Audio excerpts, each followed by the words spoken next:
baby. Serving up takes on Mizzou, the pros, and everything in between. Want to join in? Call or text the show at 573-875-KTGR. The Big Show starts now. You bet it does. Welcome into Monday's edition of The Big Show on your total sports station, KTGR. Andy Humphrey and Brendan Schaefer here on a Monday, and what a day it is. I mean, Mizzou just beat South Carolina. They did do that. We learned about the annual opponents for the next 4 years in the SEC. Bunch of takes on that. How much money did Shane Beamer have to pay to avoid Missouri on an annual basis? That's what I want to know. That had to be expensive. I guess the money that he didn't want to have to pay Josiah Trotter, I suppose. Maybe that's how they reallocated some resources. Right. In the Lesser Columbia. Lots to get into. Lots of little extra. There's always a little extra. SEC, it just means more. There's always a little bit extra, a little chirping, little outside the lines stuff going on. You love it. I mean, lots of things. We'll get to our thoughts on Mizzou, South Carolina, the way that the annual opponents are lining up. It's been reported and really confirmed at most places. We're going to learn all of the opponents, the rotation tomorrow. The SEC will reveal it then. We got Chiefs winning their first game. How'd it look last night? Super Bowl. Here we come, baby. Back on the track, baby. That game was gross. Oh, it was a boy. disgusting game. We'll get into it at 5:25. Bill Connelly is going to talk some college football as he always does on Monday at 4:25. There are lots to get into, of course, throughout the show, including why it's pretty darn good to be related to a Pearl today. We'll get to that as well. And some people have all the luck. 875 KTGR. You can tweet us at KTGR Big Show and find us on Facebook at facebook.com/KTGR Big Show. Now, the Big Show's Big Deal. Good weekend for the Tigers of Missouri, I should clarify. Beating South Carolina 29-20 for their first SEC win on the season. Had to come from behind to do it. We've been known to see those types of games at Faurot Field under Eli Drinkwitz the last few years, but it's usually worked out positively for the Tigers, and it did once again Saturday night, trailing by 2 after halftime and after the third. They scored the final 11 points of the game to claim the victory, and they moved 3 spots up in the AP Top 25, number 20 in the country before their game against UMass on Saturday. And also 4 Mizzou players were named to SEC Weekly Awards this week. It was Ahmad Hardy, Keegan Trost, Zion Young, and Robert Meyer, who all got weekly awards from the conference after their performances on Saturday. That's the Big Show's big deal on this 22nd day of September 2025. You can call or text us here at 875-KTGR. We will get to a lot of other things. It was kind of a loaded day today, that in case we won't keep you in suspense if you haven't heard today what the news is on Mizzou's 3 annual opponents. It's Arkansas, Oklahoma, and Texas A&M. Brendan's favorite SEC location as the annual opponents for the next 4 years after this season when they move to 9 games. Listen, if we're going to have to go there every other year, I'm going to need y'all to build an additional restaurant. Instead of 1 restaurant, I would prefer it for you to have 2, because in a weekend, you may want to not go to the same restaurant twice. Yes, I'm aware you have other restaurants. They're just never open when I'm in College Station. So if maybe it isn't even that we need to build them a restaurant, Indy. They could just decide to open their other existing restaurants to provide an so it's not that they don't exist, variety. it's just that they're dormant. It's up for debate, honestly, because when I'm there, it looks as though they're vacated, and so I can't tell if anybody is. And it's like during normal Saturday hours that I'm around. It's not like anything crazy, so we'll see if we can get on the same page about that. I would have preferred South Carolina because I think there's more juice there. I don't fear Texas A&M competitively a lot more than I do South Carolina, maybe a little bit, just because of we're on the heels of having gone there last year and it didn't go well. But I don't really have a huge problem with it. Really, more than anything, I'm disappointed because we're not as ingrained with the SEC as I want to be. You know what I mean? Like, they already kind of use the cheap jokes of, not real SEC. And then the SEC kind of went and combined all the former Big 12 schools and kind of threw Arkansas in there for a couple of them. And it doesn't feel as much like the schedules that other people have. But I also think it's not a big deal because you're playing every team in the conference every other year. So you're going to play everybody. It just feels a little bit more like they kind of put all the former Big 12s and smushed them together just to make the rest of their puzzle fit, which is what it is. It's not a big deal, but that's kind of how I felt about it. Well, you can give us your thoughts on it at 875-KTGR, and we'll talk more about the annuals that got revealed today at 5:05. All of them were revealed, but we'll discuss that more coming up later on in the show. In the meantime, hey, I mean, that was fun on Friday, right? Like, it got it done, right? Oh, was it fun? Saturday was fun. Saturday. Yeah. Sorry about that. But Same was that fun for you, Brendan, how it happened? Like, all's well that ends well, right? Yeah, I mean, it's the game I told you we were going to. I was not far off with my feelings about how this game would go. I didn't peg -9 rushing yards for South Carolina. I thought they'd get at least like 3 or 4 rushing yards. So I underestimated the run defense.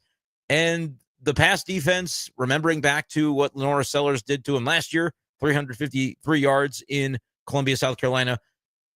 It felt very familiar to watch Lenora Sellers. He got 300, got 302. All over the field on the Missouri secondary. At one point, I did sneak away from the metal awning. I think it's because the bank of lights is right above where I sit. I snuck away to be able to get some service and a tweet to go. I just had to go for a walk. I don't know if it was 17-12 or whatever the score was, when things weren't quite going as well.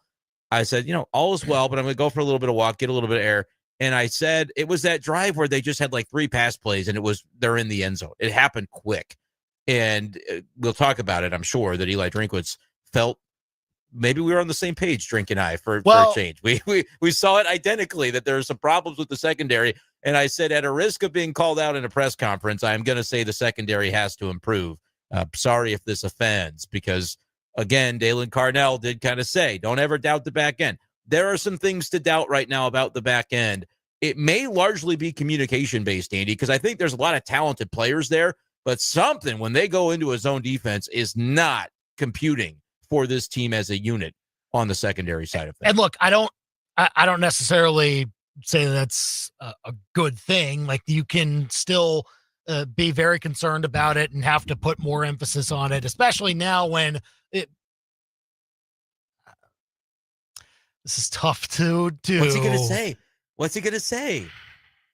What are you going to say? I have no idea what you're about to say, but you made that face. I'll hold off on it. But like, you get UMass this week and then a bye week. It's like a bye week and a half, right? Were you going to say 2 consecutive bye weeks? Is that 2 bye weeks? Yeah. Oh, no, you don't have to respect this opponent. I told you already.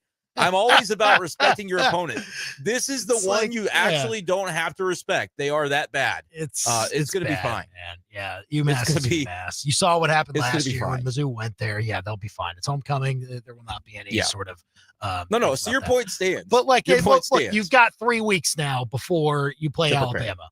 Because it's all in front of you. Like, you've got the run that you needed in order to make that game feel massive. You've got the 4-0 start. You're about to get the 5-0 start. And so, like, you're there, basically.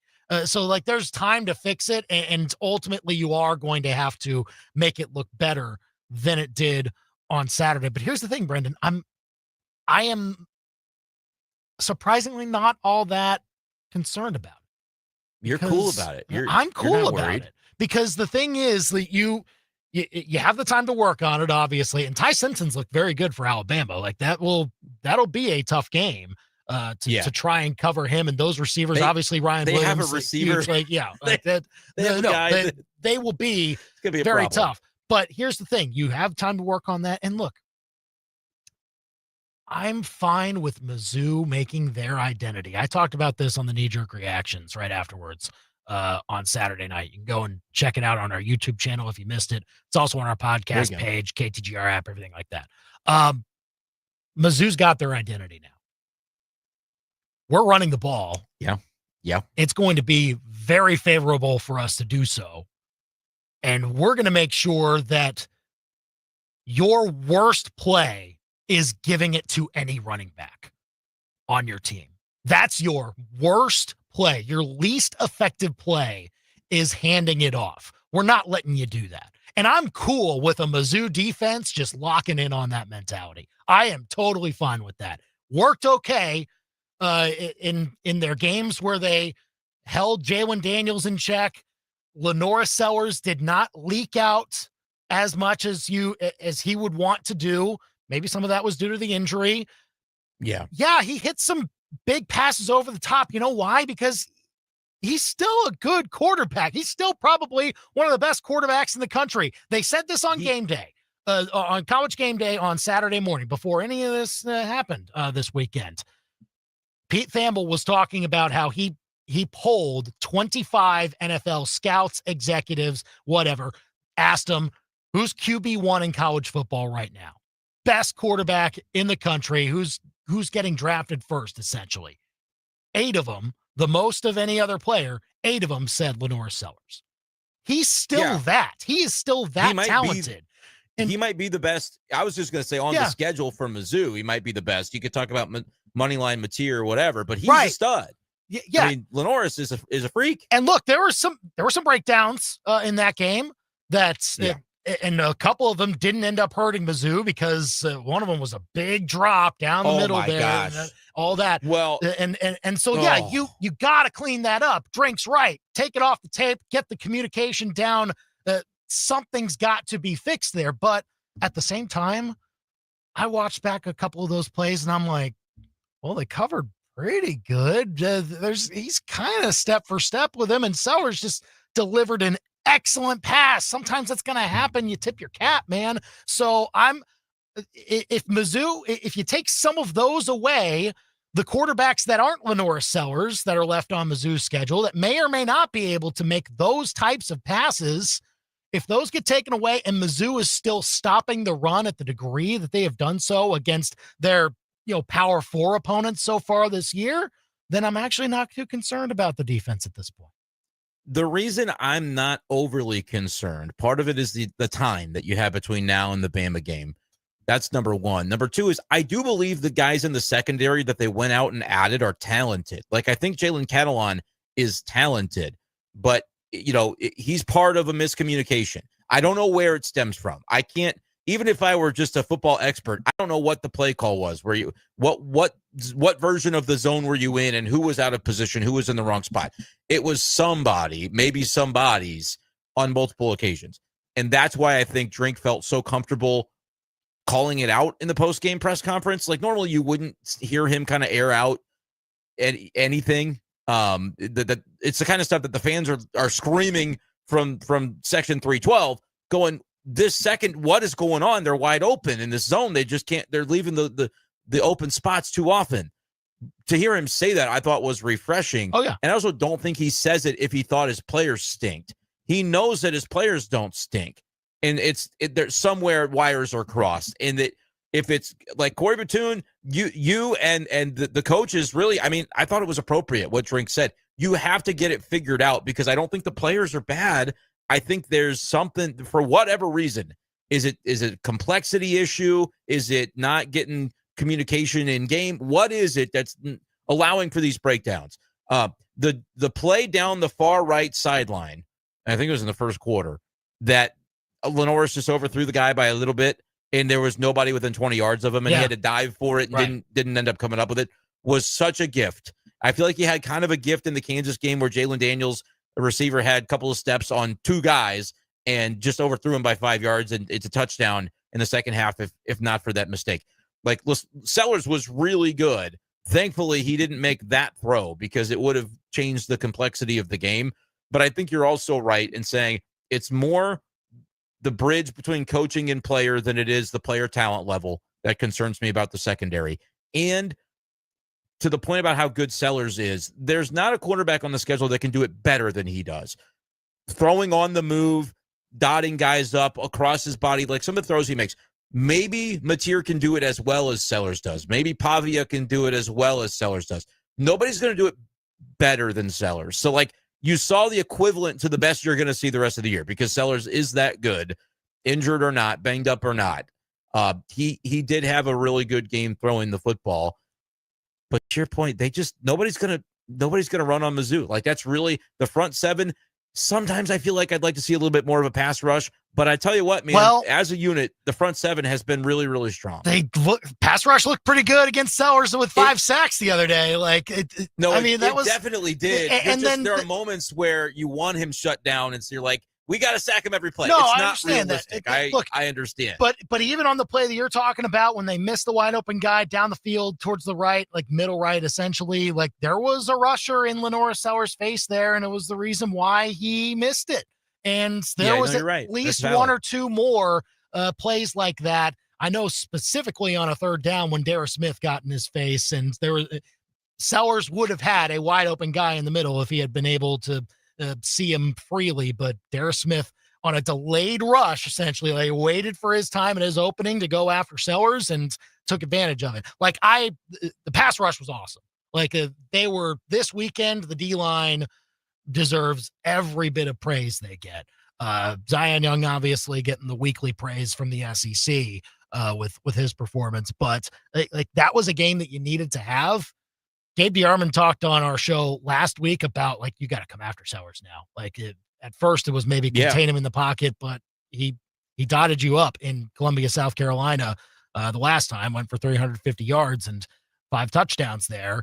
Now you got to come after him. And look, they came after him, and at times, he still was able to have enough free time in the pocket to be able to hit some plays over the top, but not as many. And that was the difference, because South Carolina lives on that. They live on those explosive plays.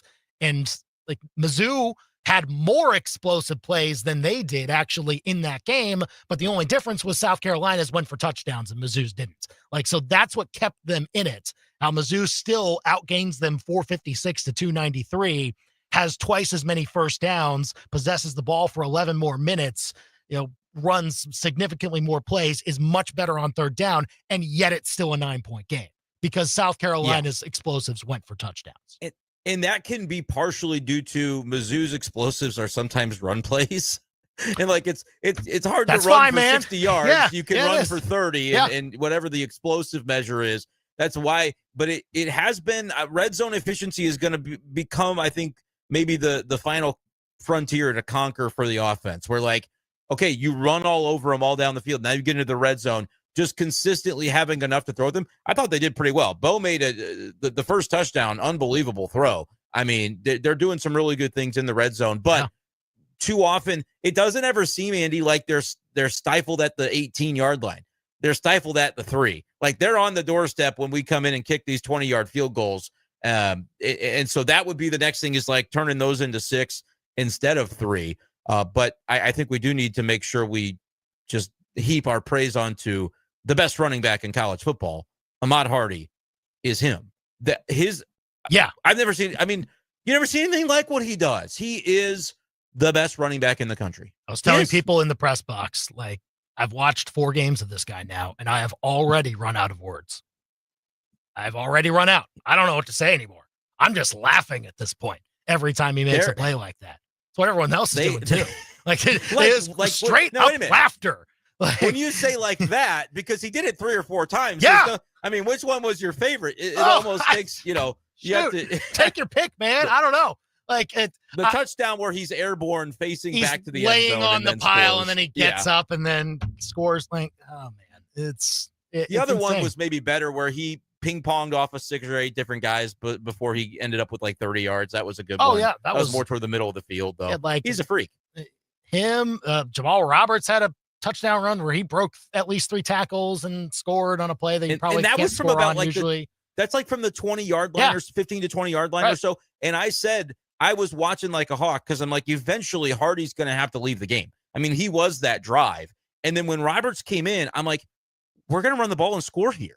Like, you just had this sense that they were going to, because Roberts, he's faster. He's got wiggle. You've been trying to tackle a bowling ball for 3 hours, and now here comes Roberts. Every time he touched the ball, it felt like something special was going to happen, because the defense just was not it really is the perfect complement to the way that Hardy runs, that Roberts has a half a step more burst at the very beginning because he's not trying to run through you. He's going to run around you, Jamal Roberts. And then he can run through you too. I would argue that it's like he is almost as hard to tackle as Ahmad Hardy is. And so when Hardy comes out, usually when a back goes off the field and gets subbed out, the defense kind of breathes a sigh of relief, like, oh, the other guy's coming in. He might be a little easier to tackle now. He might not hit me as hard as I try to tackle him, but that's not the case with Jamal Roberts. Like it wears down a defense when you have both of those guys. His step to the hole is almost more.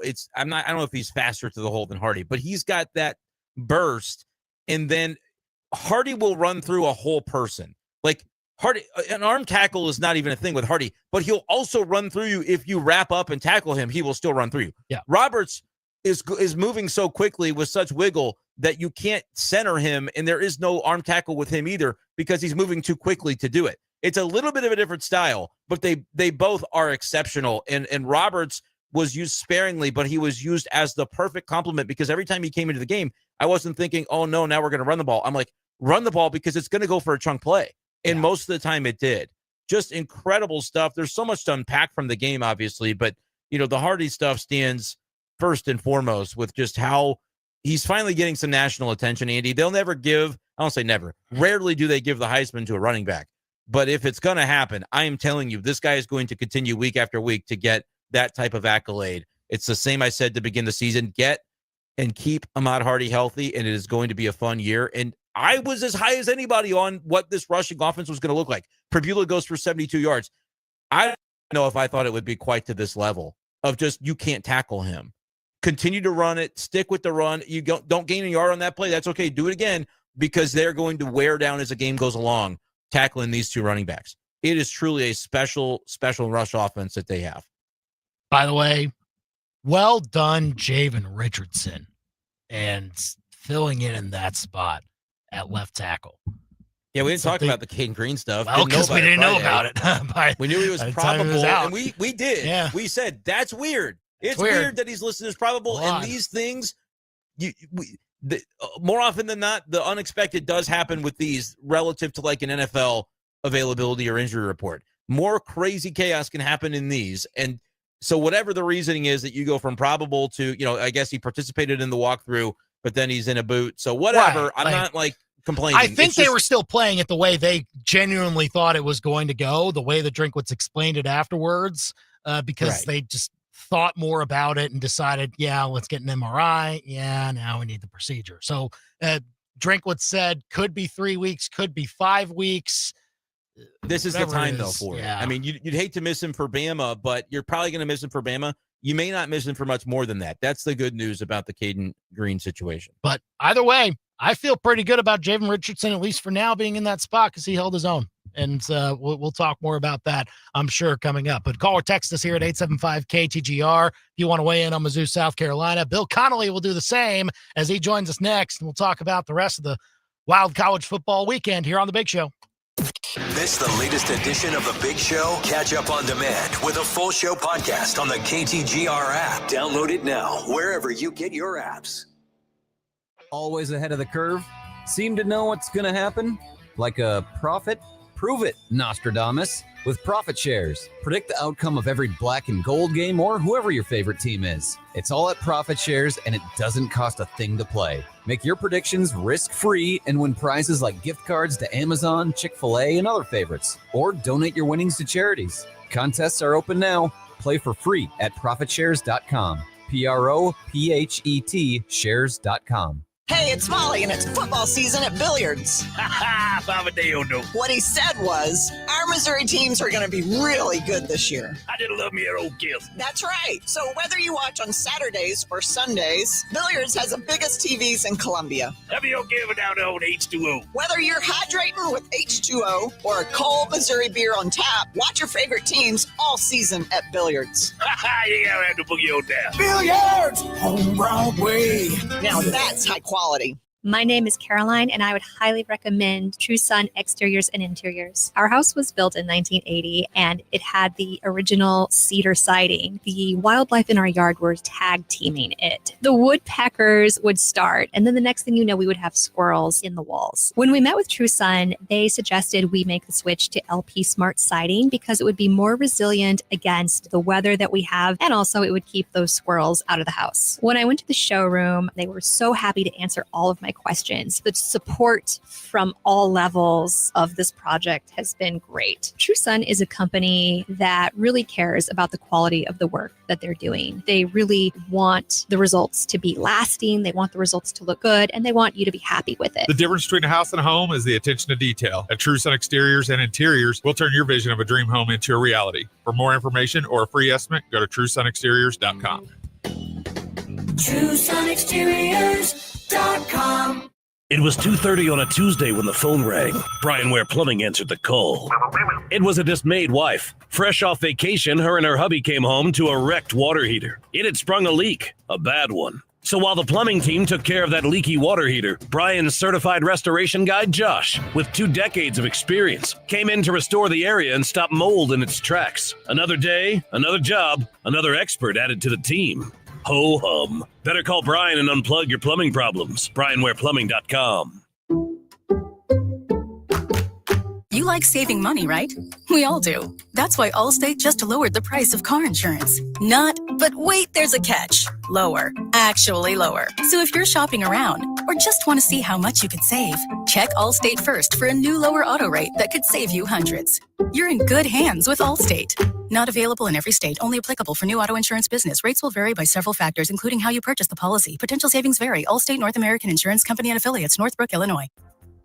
Life doesn't wait, and neither should you. Aleve can help you deal with pain less throughout your day. Whether it's a long day on your feet, a demanding workout, or everyday aches and pains, you need relief that can keep up when pain persists. Aleve is here for you with longer-lasting body pain relief compared to leading OTC-branded pain relievers. With just one pill, Aleve lasts up to 12 hours. Don't let those aches hold you back from doing what's important to you. Use as directed. Tired of calling Andy and Brendan? So are their wives. Then shoot them a text right now. 573-875-KTGR and become part of the Big Show. Well, big college football weekend now in the books after Mizzou gets a win over South Carolina, first SEC victory of the season, 4-0 overall. And now it's UMass, then a bye week, and then Alabama for the Tigers to finish out the first half of the season. Call or text us here at 875-KTGR. But up now, Bill Connelly of ESPN joining us for some college football chatter on Twitter at ESPN_Bill C. Great content over at ESPN.com that you can check out. And Bill, for this week's game, I mean, Mizzou seems to have carved out the mantra that, look, we are very good at running the ball. We're going to keep doing it. And no running back, I think, has really had huge success except for the one Louisiana guy that broke off an 84-yard run 2 weeks ago.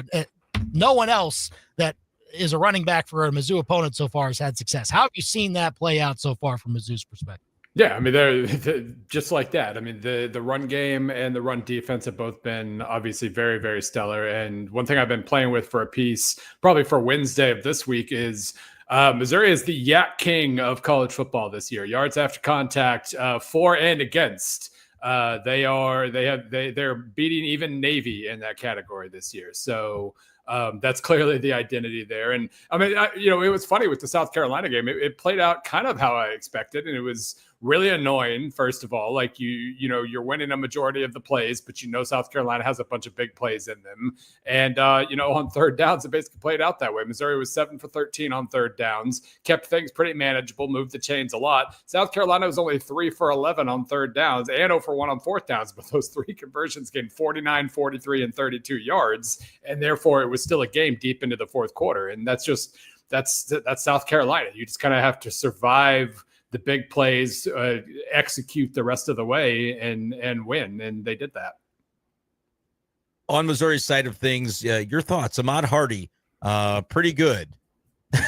Well, I mean, Hardy, absolutely. But, right now, Hardy and Roberts are the best running back combination in college football. They've got 898 yards between them this year. No other duo has more than 750. Now, they've played 4 games. Some have only played 3, but yards per carry, they're almost in the top 5 as well. Yards after contact, they're number 1. Yards after contact per carry, they're in the top 5. So whether you're looking at rates or volume, they are an absolute dynamite duo. And, Hardy obviously carries a little more of that weight, but they've been awesome. And this is kind of a great year for college football running back duos. And I think Missouri is still the best.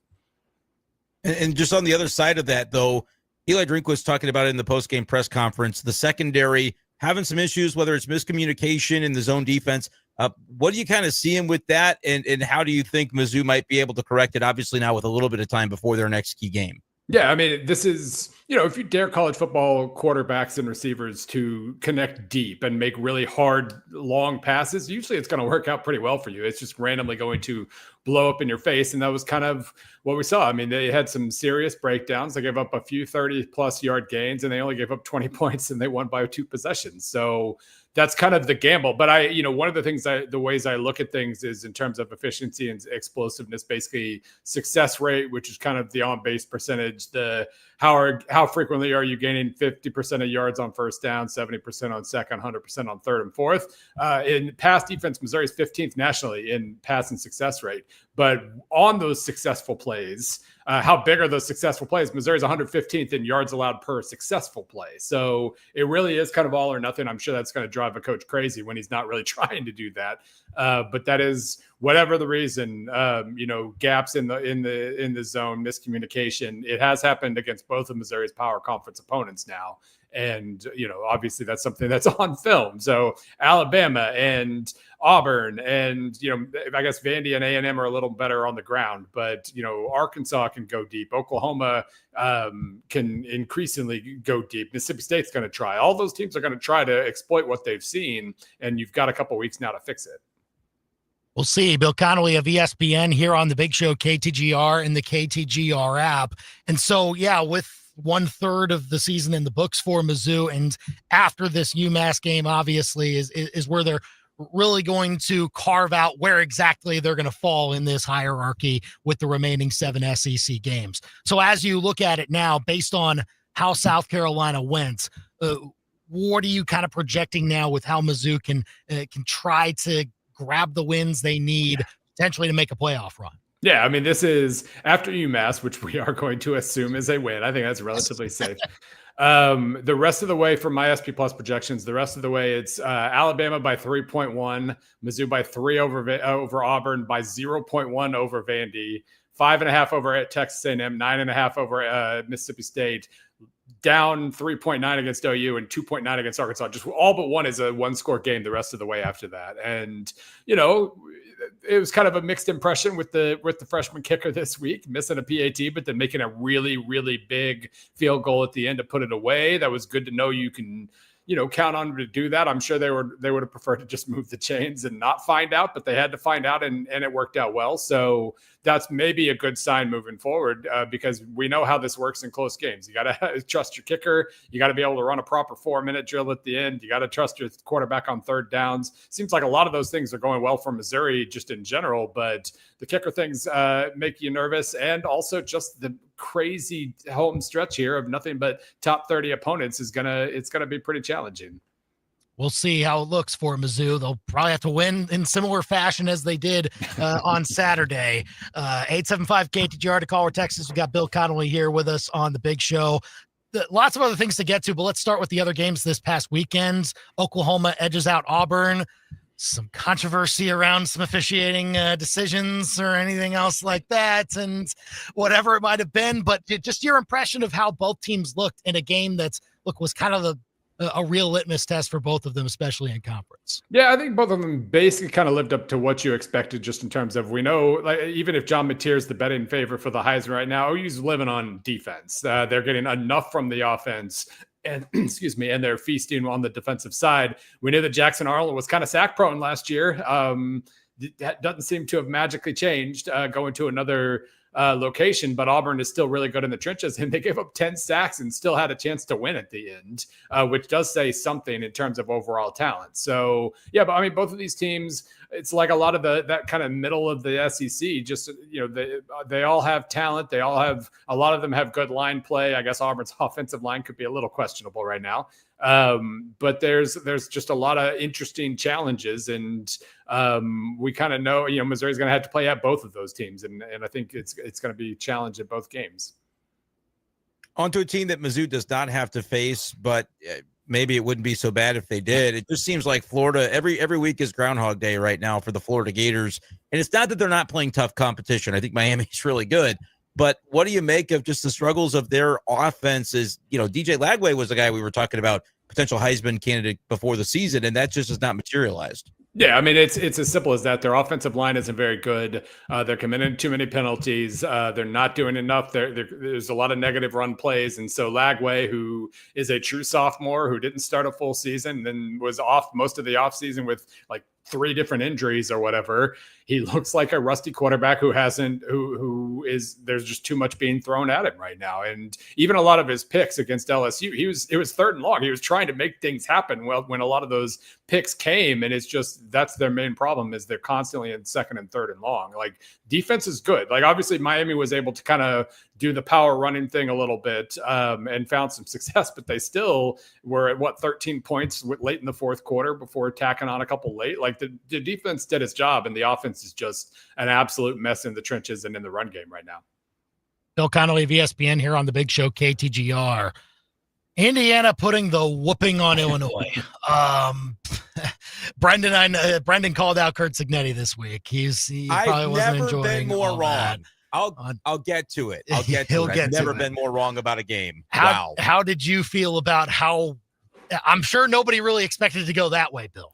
No, the fact that Indiana won wasn't a surprise. Illinois has certainly feasted on close games a lot the last couple of years. A lot of the nerds I talked to, a lot of the gamblers I talked to were like, yeah, Indiana's winning this game. Illinois is house of cards, blah, blah, blah.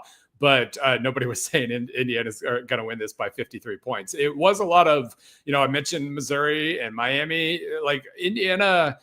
There are a lot of teams right now that are just figuring out, against smaller, faster defenses. Like, yeah, we want to go deep. Yeah, we want to throw the ball. You're going to have to at times, but we're finding out we can just punch you in the mouth a lot. And Indiana broke off a lot of long runs, a lot of yards after contact, with a deep backfield, kind of like what Missouri's been trying, with multiple guys they can throw at you.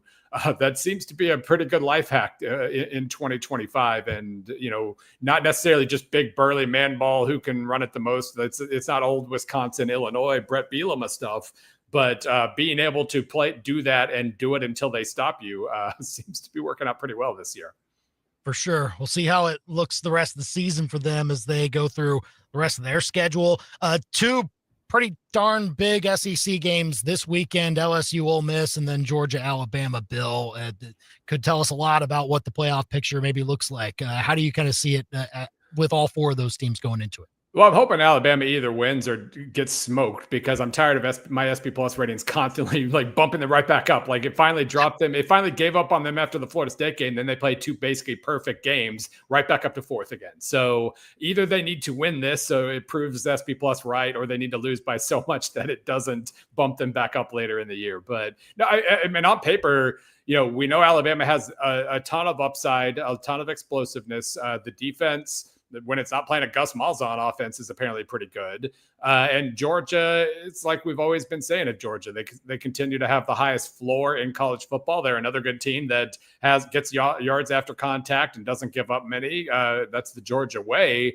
But also, I still don't know what they're actually elite at. I thought their defensive front was pretty good. Then they gave up 40-something points to Tennessee.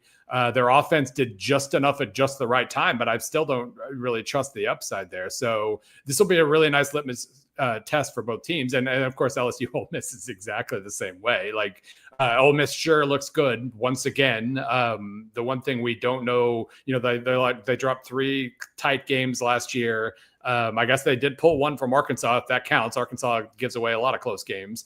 But that is going to be the test here, is assuming this one is a dogfight against a really good LSU defense. Are they going to be able to make the plays in the fourth quarter? It's the one thing they couldn't do last year.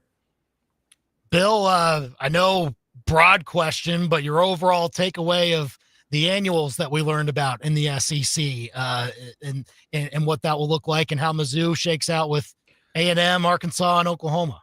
Yeah, I mean, I was personally hoping that Missouri would either get South Carolina, because I do think that's a turned into a kind of a weird rivalry. That was my guess. Either that or an actual game that Mizzou fans can drive to, but instead they got a 12-hour drive to A&M every other year. Like, not a big fan of that. Like, they played twice in 10 years. Nobody really seemed to miss that game.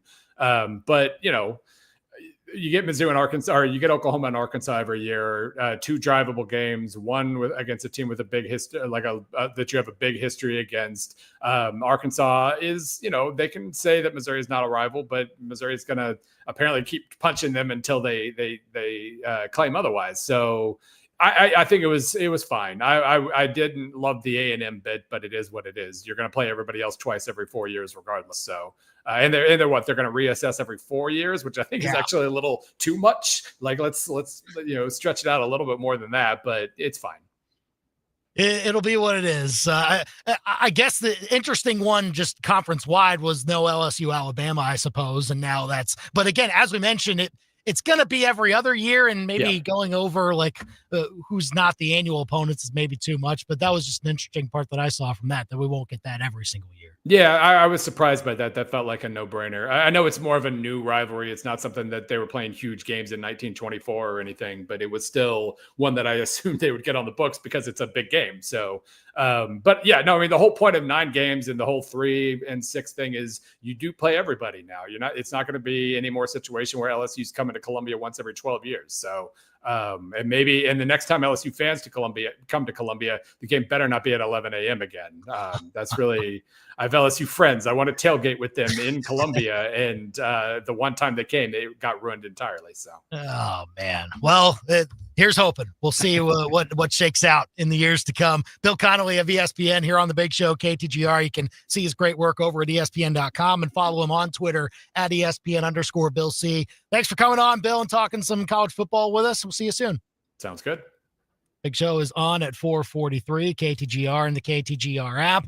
Yeah, I mean, we'll get more into it, but the fact that you're not one of the 3 annuals doesn't mean that, again, you're only going to come here once every 6 years. That's the nice part about the model. I think we're thinking of it in reacting to this as though the divisions were still in play. Yeah. Right. Because we remember what it was like to not get to play those other teams from the SEC West with, it was very infrequent that they would come to town, and it's going to be different. And I think after we get a couple of years into it, it'll feel a little bit better. There was no value added by it being A&M. And what's weird is A&M saying the same stuff. Like Mike Elko even said, I'm not sure how Missouri fit in. And it's I don't even take that as any SEC school would have said that about Mizzou. Just letting you know. Maybe not Vanderbilt, but any other school would have said the same thing. I think almost any would say it about Texas A&M though as well. Not all of them, but a lot of them. A&M is kind of irrelevant to all of this as well. I'm sorry, but they are. Texas, you got your little Texas thing. That's great. Yeah. What else? Arkansas? I don't know. That wasn't one of the 3 though, which is interesting. Another interesting one. Which is weird because that would be one A&M that I would gets at least say LSU, right, which is a big game. I mean, that's got a trophy. Ones. That's good. I'm glad that's back. But A&M doesn't get Arkansas. Mizzou, right? Who I'm trying to think of who they all were, but they did. They kind of smushed the old Big 12 together, and that was the connection. Because when you make a schedule of something, and it's a puzzle. You have to fit the other ones together, and so does doing the more sensible thing of A&M has no real rivals besides Texas, and that's its own thing. Give them Arkansas because they need a little bit more juice. Even doing that, does that mess up something else down the line where you end up with wait a minute, why is Mississippi State playing South Carolina? That doesn't make sense. It would have, there's a downstream effect, and this was the path of least resistance. And does it shock me that they gave a path of least resistance vibe to Mizzou? No, it doesn't. That's just the way that it works when you're the new kid on the block. Call or text us at 875-KTGR. Under the bus coming up next, another mea culpa in college football officiating and huge college basketball news today that I think needs to be thrown under as well. Now, your local sports center update on your total sports station, KTGR. Good afternoon. I'm Andy Humphrey. This Sports Center update is with Lee's Tire Company. If it's round and rubber, Lee sells it. Go to leestirecompany.com. 4 Mizzou football players were named on the SEC Weekly Awards today. Ahmad Hardy named the Offensive Player of the Week after his 138-yard performance against South Carolina in the Tigers' 29-20 victory. Additionally, Keegan Trost, the right tackle for Mizzou, Offensive Lineman of the Week by the SEC. D-lineman Zion Young, co-defensive lineman of the week. And Robert Meyer, freshman of the week, named by the SEC. Tigers also moved up 3 spots in the AP Top 25 at number 20 in the country. They take on UMass this upcoming Saturday evening at 6:30. Mizzou also reportedly has learned its 3 annual opponents for the 9-game SEC schedule starting next year. They are Oklahoma, Arkansas, and Texas A&M. According to those reports, the full slate of opponents over the next 4 years throughout the whole conference will be revealed tomorrow night during a special announcement on the SEC Network at 6 p.m. Your ABC 17 Storm Track forecast is with Advanced Tree Solutions. Give your trees the care they deserve with Advanced Tree Solutions, your tree's best friend. AdvancedTreeSolutionsLLC.com.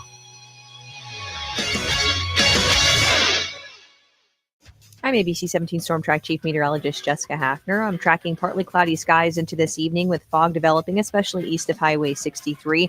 Morning low near 64. We'll see showers and storms moving in by mid to late morning, continuing into the afternoon and evening, keeping temperatures in the lower to mid 70s. Showers and storms continue again into Wednesday afternoon. That will keep temperatures in the lower 70s with rain totals around 1 inch to 1.5 inches. I'm ABC 17 Storm Track Chief Meteorologist Jessica Hafner, and that's your ABC 17 Storm Track forecast on your total sports station, KTGR. Did you miss the Mizzou Play of the Week? Jude James to the right, stretch play running right as Hardy cuts it back inside, spinning, still on his feet. Second effort, touchdown Missouri as he storms across the goal line into the house. Second effort run by Ahmad Hardy for a 5-yard touchdown, and Missouri takes an 18-17 lead. The Mizzou Play of the Week is powered by Yingling. Your home for Mizzou football is KTGR. Hey, it's Andy and Brendan here with Underdog Fantasy. What a football weekend, right? I hope you were playing Underdog throughout all of that, but if not, you can still get in right now and download before the Monday night game tonight. Brendan, what are you looking at? Yeah, tons of points expected to be scored between the Lions and the Ravens, so that could be some fun for your players going higher than their stats on Underdog Fantasy. And in my case, I'm looking for one receiver on each side to go for a long reception. Give me DeAndre Hopkins higher than 29.5 yards, and that is a scorcher multiplier, as is Isaac Tesla higher than 24.5 receiving yards for his longest reception. Give me 2 deep shots and I can win on Underdog. Yeah, it lets you pick from a wide range of stats that you can go higher or lower on for several of your different favorite players. So go and check it out. See what kind of entry you can put together.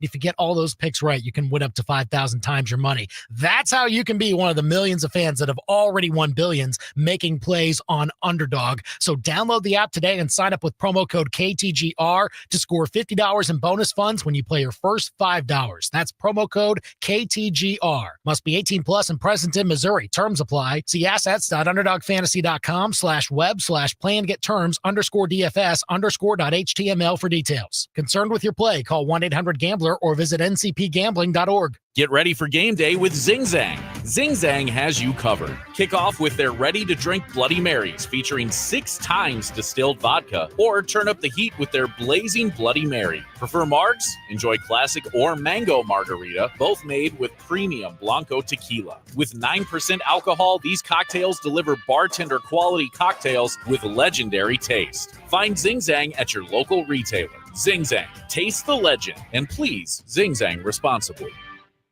Everyone has their go-to game day outfit. Maybe it's a comfy black and gold hoodie or that old hat you wear because it still hasn't been to a losing game. Hi, this is Sophie Cunningham, and if you really want to stand out on game day, talk to the team at Betts Jewelers in downtown Columbia. Rock your favorite team's colors with a beautifully designed, one-of-a-kind custom piece of jewelry from Betts Jewelers in downtown Columbia, our hometown jeweler. MIZBETZ. These beautiful moments begin at Betts. Begin at Betts. You know that old driver in the corner of your garage? The one half jammed into an old golf bag that's now serving as a spider hotel? Yeah, somebody wants that driver, you know. Play It Again Sports. They'll pay you for the gear you're not using. Golf equipment, fitness gear, baseball, softball, and more. Bring it in and cash out, or upgrade to something you need for the upcoming season. Play It Again Sports wants your used equipment. They need it. So don't sit on it, swing on it. Play It Again Sports in Columbia. Think of them first so you don't finish last. PlayItAgainSportsColumbiaMo.com. Do Crohn's disease or ulcerative colitis symptoms keep coming back? Tremfya, guselkumab, may help, with rapid remission achieved at 12 weeks and lasting clinical remission at 1 year. Some even saw visible improvement of their intestinal lining at 12 weeks and 1 year. Tremfya is a prescription medicine used to treat adults with moderately to severely active Crohn's disease and adults with moderately to severely active ulcerative colitis. Serious allergic reactions and increased risk of infections and liver problems may occur. Before treatment, your doctor should check you for infections and tuberculosis. Tell your doctor if you have an infection, flu-like symptoms, or if you need a vaccine. Healing is possible with Tremfya. Approximately 3 out of 10 patients were in endoscopic remission at 1 year, based on areas visualized on colonoscopy, which may not represent the deeper bowel layer or entire GI tract. Individual results may vary. Ask your doctor about Tremfya today. Call 1-800-526-7736 to learn more or visit tremfyaradio.com. If it's Mizzou sports, it's happening here. Now, back to the big show on KTGR.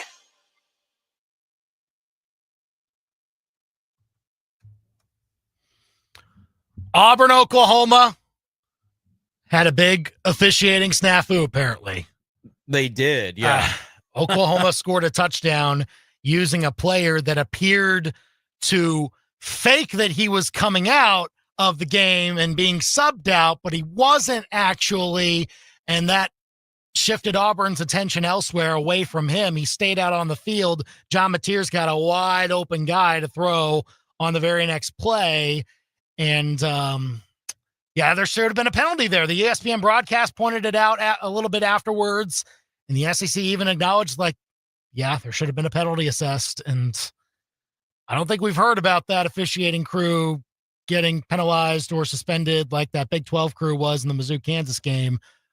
They probably won't tell us about it, but they probably should be. I don't know why they wouldn't tell us. I think they should tell us, and they should do it because it changes the outcome of a game. I know what happened in the second quarter, but that's a 1-score game when it's all said and done. Yeah. And you basically gifted a touchdown. Maybe they have to settle for a field goal. Maybe they, maybe their quarterback takes a 15-yard sack like Lenore Sellers and they're out of field goal range. A lot of stuff can happen. That's a huge play. And I like that they at least admitted it was wrong, but that doesn't make Auburn fans feel any better on a Monday after losing that game. That's tough, man. Nope. Very tough. And so there's that. And then surprisingly, some other big Auburn news today. Bruce Pearl retiring on September 22nd. The college basketball schedule begins in a little more than a month from now. And, the guy taking over is his son, Stephen Pearl. Okay. They were lucky to be able to get somebody on such short notice, right? Andy. I know. And look, Bruce Pearl, it's fine that you don't want to coach anymore. It's that's not the problem here. The problem is when you're trying to do this, this was a tactic used by Tony Bennett last year for Virginia. He did. He retired around this exact same time of year. And then, look, here's the interim. He's already on staff and he's going to take over right away. Ron Sanchez. Brendan, I don't know if you checked, but Virginia basketball went 15-17 last year, 8-12 in the ACC, missed the tourney. And Ron Sanchez did not stick around. They hired somebody else. They hired Ryan Odom. And so Stephen Pearl, who apparently hasn't even been coaching for more than a decade, even in assistant roles. Well, now he's got a 5-year contract to be the next coach of Auburn men's basketball. I don't know. It's crazy. And I get it. Like, if I'm Bruce Pearl and I can get away with this, dude, I'm setting my son up. Yeah. That's great. Bruce Pearl is a scumbag, period. And we kind of already knew that, but this is really low. Like, and look, maybe all his players, maybe they like his kid. Maybe they're glad they like their coach. I don't know. But you know what he did? He waited until the semester started.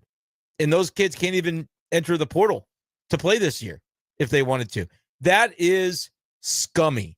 And that is what Bruce Pearl is. And I guess he's maybe going to do some politics. Is that part of the reason he's stepping aside? He didn't say right away. Maybe at some point. I don't know either. But I don't care if that, you know what? Let's be a grown-up and make a decision in advance. But, of course, this was the timeline he intended to do it on so that, yeah, they were left with a 5-year contract to his kid. It's crazy.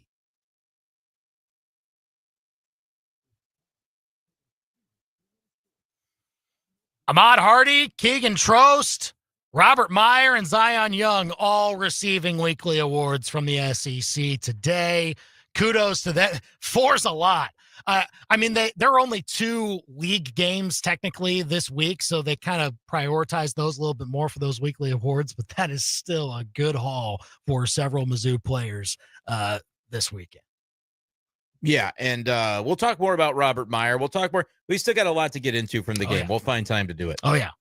Up next, though, the 3 SEC annual opponents revealed for each SEC school through the reports out there. The official announcement is tomorrow at 6 p.m. But how do you feel, Mizzou fans, about playing OU, Arkansas, and Texas A&M for each of the next 4 seasons in the 9-game schedule? We'll discuss next.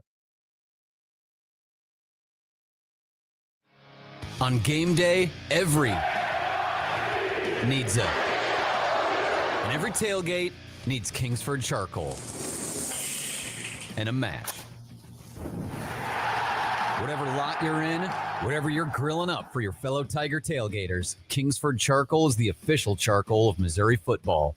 Without it, you're just standing around in a parking lot. Since 1920, Kingsford has been proud to fire up your tailgates with friends and family. Kingsford.com. From elegant weddings to corporate lunches with flavor and flair, Courtyard by Marriott Columbia brings the party and the pros. It's the home of Main Event Catering. And with every event, you'll get an award-winning chef, full banquet staff, and drop-and-go options for any size crowd. And the event center holds up to 300 guests with 8 flexible rooms. If you need help, there's a Marriott certified wedding coordinator on staff too. Book now by calling 573-443-8000.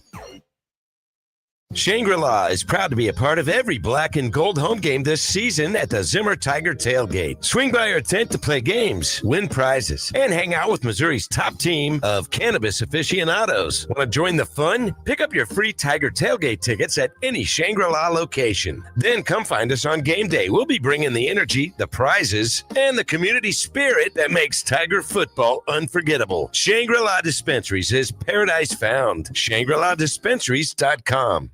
This is Kim with Hearing Aid Consultants.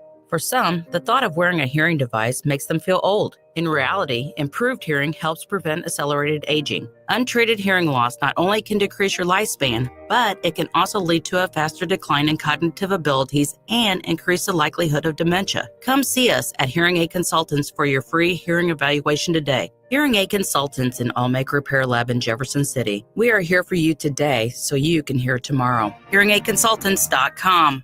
KTGR AM Columbia, KTGR FM Fulton Columbia, K286CL Columbia, in Missouri's total sports station.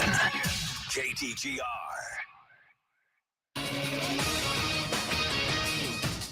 I'm Christine Lisi. For the second time in his 5 NFL seasons, the season ends early for 49ers defensive end Nick Bosa because of a torn ACL. He tore his ACL yesterday, needs season-ending surgery. The Niners defense and DC Robert Saleh will be even more dependent now on young players and new additions without Bosa. ESPN NFL analyst Marcus Spears. It's devastating news, especially for Robert Saleh coming over his first year, and this defense was playing well. Obviously, Fred Warner is still there, but when you lose an edge rusher, we're seeing across the league how important these guys are. towards winning, not just playing well. So it's just a super unfortunate situation for the 49ers and Bosa as they try to move forward. Chargers running back Najee Harris will miss the rest of the season with an Achilles tear. Cowboys receiver CeeDee Lamb could miss 3 to 4 weeks with a high left ankle sprain. Bears corner Jalen Johnson will undergo surgery to repair a core muscle injury, could return at some point this season. Rockets point guard Fred VanVleet could miss the entire upcoming NBA season due to a torn ACL. The ACC moving to a 9-game conference schedule for football in 2026. ESPN Radio is presented by Progressive Insurance. Progressive can help you protect your home, auto, boat, motorcycle, ATV, and RV, and more. And if something wasn't mentioned that you had in mind, find out if it can be covered at Progressive.com or 1-800-PROGRESSIVE, because it probably can be. From Faroe. 15 to the 10, to the house. Bush. Back to the wall, and it's got her. And Arrowhead. Touchdown, Kansas City. To your speakers. This is the big show, baby. Get fresh takes on the biggest sports stories in mid-Missouri.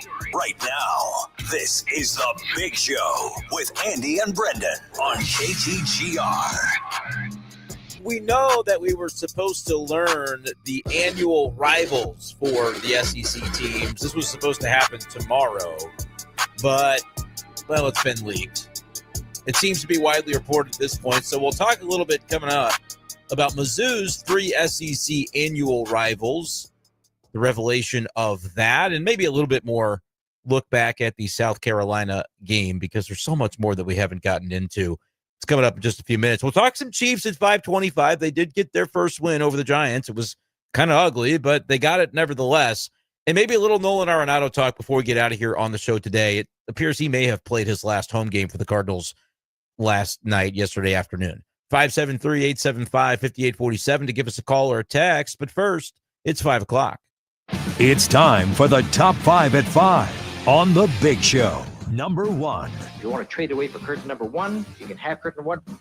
Yeah, what a win for Mizzou on Saturday, taking down South Carolina in comeback fashion, 29-20. You know, oddly enough, in these games, I hear a lot of fans still say, like, man, it was a little too nip and tuck. It was a little too close for comfort, and I'm still not sure how these games are going to go.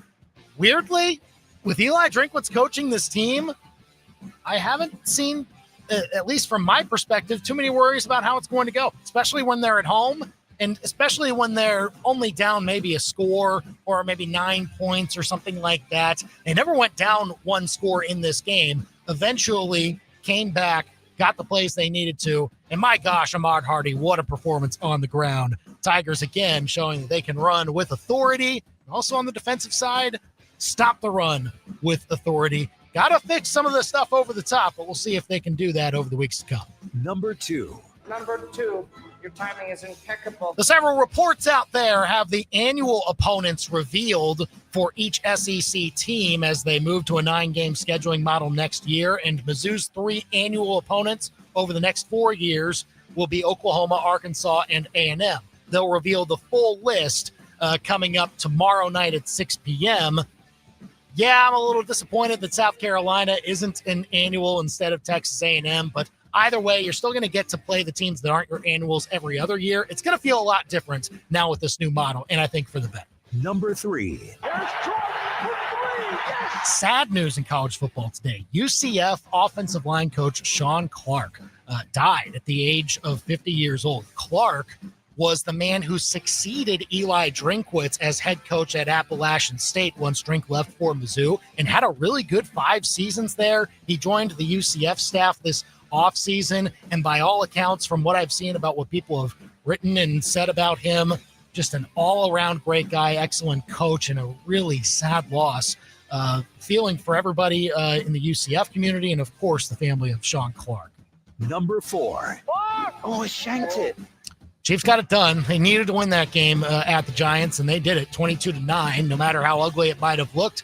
So you at least get to talk about whether they can take themselves up off the mats.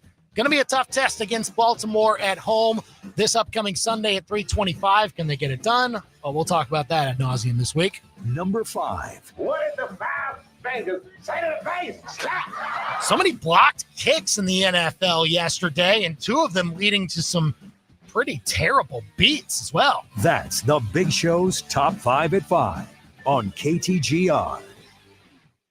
875 KTGR. I mean, the Rams Eagles one was putrid. Yeah, If you had the that's Rams, hysterical. man. I considered it too. I considered betting the Rams, Yeah. and I didn't. Would have been a good bet, I think. Yeah, it was until the very last play. Yeah. I mean, they don't block the kick. They end up winning it outright. I mean, that those Eagles, there's a little bit of the Chiefs vibes where last year the Chiefs just didn't really seem like it mattered. You could play, 3 quarters and 13 minutes of a game and, not be playing particularly well, but find a way to win in the end.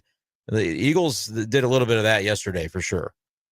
Yeah, like all of a sudden they realize that Jalen Hurts can throw to A.J. Brown and a half of football. I just don't get it, man. Yeah. Yeah, it's bizarre to me, but that's kind of what happened. Well, either way, very odd to see the number of blocked kicks all within the same time frame in the NFL in the same week. Happened to the Bucs. It didn't cost the Bucs a win, but still all kinds of craziness in the NFL during week 3. But we're talking college football right now. And we're talking scheduling. No other league can we talk scheduling more so than in the SEC, baby. Annual opponents revealed through the multiple reports. I believe Chris Lowe was first over at On3.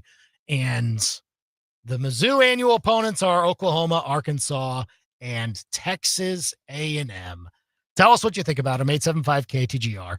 I do really think that competitive balance was majorly weighed in a lot of this. Like there were some you had to keep, but I don't think there were too many instances where the SEC said for one particular team, oh, we've got to keep these 2 opponents. Maybe they said we got to keep this one, but they never said that that they had to keep multiple opponents on their annual track because that's just the way it is. Like I think they really only did that for one team per in throughout this entire process, if that makes sense. I don't know how that goes, but I think it's dependent on like what was convenient and if you could include a second one, right? And it was convenient and made sense, like they did. Like Tennessee, Alabama, everybody would say Tennessee and Alabama have to play, and they are. Yeah.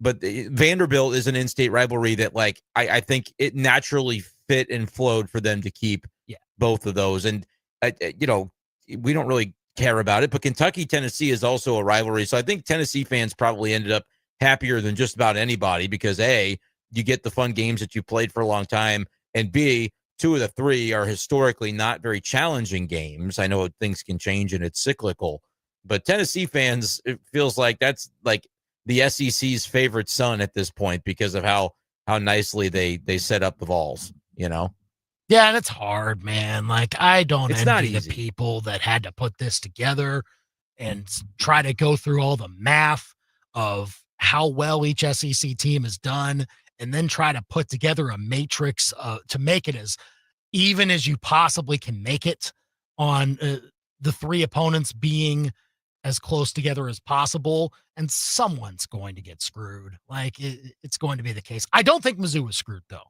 like with that sort of thing. And I think that was kind of the discussion. Like if you were hoping for South Carolina, I think like you're not wrong to hope that way. And I think that was more of it's been developing over the time that Mizzou has been in the SEC. They play for a trophy. The fan bases increasingly have started to dislike each other, unless you ask South Carolina fans who try to do mental gymnastics to say they don't hate thing. Mizzou people Arkansas when they fans, actually do. Yeah, they all do the same thing. Yeah. Arkansas fans do it. Oklahoma fans do it. It's fine. They're going to just continue to get their asses kicked by Missouri. They have to deal with that, but they're going to have all the things to say about how irrelevant Mizzou is to their interests. But no, you're right. I mean, it's hard to do, and so.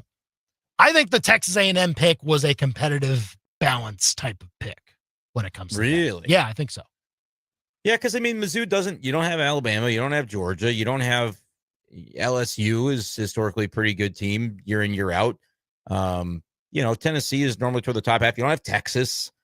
Like you need Mizzou's actually you needed to try to have a historically good, historically not so good, and a historically average. And A&M is the average one Arkansas is the not so good one. Oklahoma's the good one. And look, that worked out for Mizzou. Yeah, and I think for Oklahoma to be the good one, and I'm not like I lean into the jokes and stuff. I think Oklahoma will continue to be like a perennial top 25 program, but I don't know that I would project Oklahoma as they play an SEC schedule to be Georgia or Alabama or Texas. You know what I mean? Like as far as the good one goes, Oklahoma is a favorable good one to get because there are teams where like if you play Georgia every year, you could be almost anybody and you're like, yeah, you're probably not going to beat Georgia. Yeah. But and Mizzou has come close to beating Georgia at times and doesn't do it. You know what I mean? And other than like the one time that they did. And that was a weird game. But with Oklahoma, like we just saw Mizzou beat Oklahoma the very first time we played them again as SEC foes. And I feel like even if over a 10-year, 20-year stretch, Oklahoma might win 12 of the 20, I'd like to think that that's not going to be the case. But it feels much more plausible that Mizzou can go even up with Oklahoma than it would have been Georgia or an Alabama. And like Mizzou gets the benefit of, nobody was trying to stick Alabama or Georgia with Missouri because there's not a historical element to that. Right. And we'll see what that all does. But I am very intrigued by how they maybe position them because look, with Arkansas getting LSU back, there's maybe been a little bit of chatter that they make that a Thanksgiving game. There's no question in my mind this will happen. Yeah, it's not a done deal, but it's a done deal. I mean, it's going to happen. That becomes the Thanksgiving game. Arkansas doesn't play Mizzou that weekend, and so with Mizzou, who they play Thanksgiving every year, I mean, naturally that would have to because A&M gets Texas, obviously, so you're not messing with that. It feels obvious Oklahoma, that Mizzou, right? Oklahoma is going to be that Thanksgiving weekend game because I checked. Oklahoma has been playing LSU in that game. Like, they're not that's been like their rivalry, and obviously Texas is their big rivalry, but they play that game when they play that game. It's not at the end of the season, and it's going to stay that way. Yep. So I would be shocked if Mizzou, Oklahoma is not Thanksgiving weekend as a game. The only out that I'll provide, Andy, now is the time. If we want to schedule it annually with Kansas, now's the time. Because there'd be a window. That's harder to potentially maneuver it. No, I know, because you would need another SEC team to also play have out of conference. a non-con. Yeah. That's tough. Oklahoma State, can I get you to because that's not happening. Wow. Honestly, like that. You could do it, though. You could do it. Like Oklahoma has to play ball. Oklahoma State has to play ball, but that's how you do it right there. I like that. If you're Oklahoma State, that would be, I mean, because you would have to get a team, you would have to get Oklahoma. Basically, if we're saying, okay, paint them together for Thanksgiving, you'd have to get Oklahoma to play somebody else out of conference, and that would be the one to do. I think Oklahoma would be fine with it. Bring back Bedlam. Bring back the border war. The more I talk about it, the more I want it to happen. But the placeholder will be Mizzou, Oklahoma in the Thanksgiving window. No, but honest to goodness, Andy, that opens up the door to potentially someday because everything's going to change with scheduling when it comes to the 9-game schedule. We know we're supposed to go to Boulder and we're supposed to go to Denton, Texas, and there's some stuff that we don't really know how it's going to change, but we know it's going to get shifted, right? But now they're not going to keep scheduling to 2032 and 2033 and 34 without, they're not going to do a new thing on the books until they figure out how the dust settles on this stuff, right? Yeah. So I think that it may be years and years out, but that could be a possibility down the road that they could do it that way. With Bedlam, that was always a great rivalry, and you could throw the border war back in there.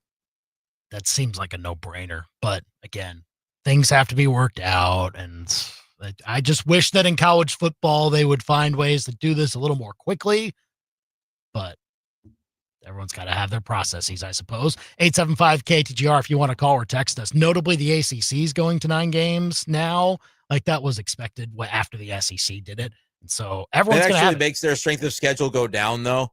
The fact that they get to play another ACC opponent, that helps a lot. That really helps. Boy.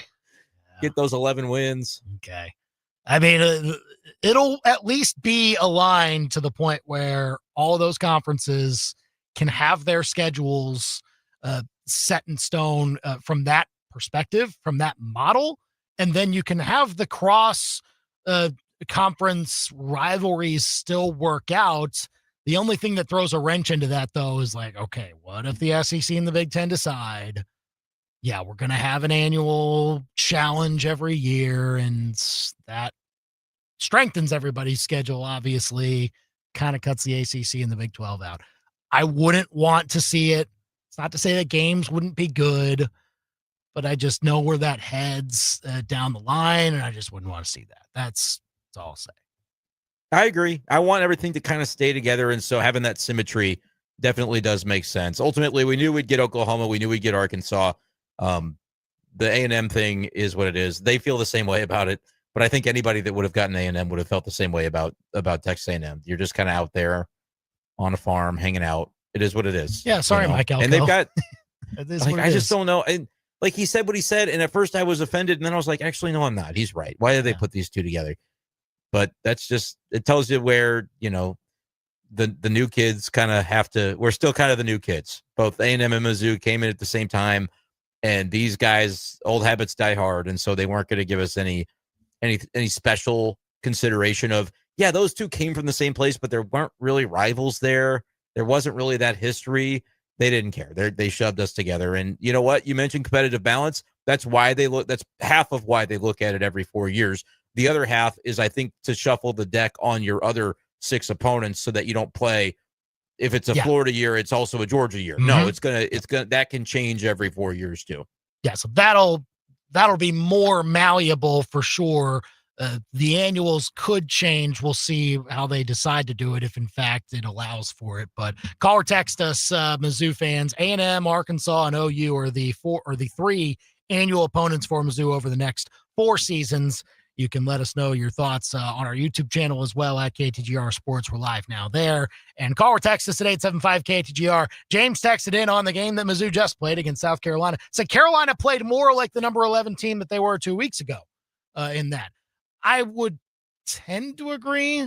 I will admit, I will say for sure that they played better than they did against Vandy at home in that game. Having Sellers on the field for the whole time obviously helps, but I think several players on the field for South Carolina played better than they did a week ago. And if you still thought that Carolina was a top 15 team going into that game, then yeah, you're probably right that they were looking a lot more like what we expected them to look, and still didn't quite get the job done on the road. I tend to agree with it, but man, Mizzou did what it was supposed to do, I think, against that offensive line. Just took advantage of the fact that they could live in the backfield against Lenora Sellers. They could live in the backfield against all of those running backs that they tried to give the ball to, but could not do it consistently, and ultimately decided it's not working. We just got to keep throwing. Sorry, Lenoris, you got to carry us again. And at times he could do it, but not enough for them to win the game. Yeah, can I ask one specific question about this game that I haven't gotten to bring up yet? Yeah.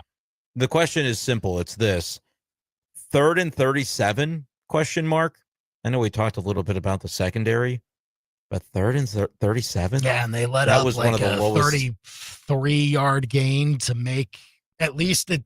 Shane Beamer was lined up to go for 2. I will say this was odd, and maybe I'm up in the press box. I feel like I have a pretty good view. It is pretty good. Sometimes I don't see everything, though.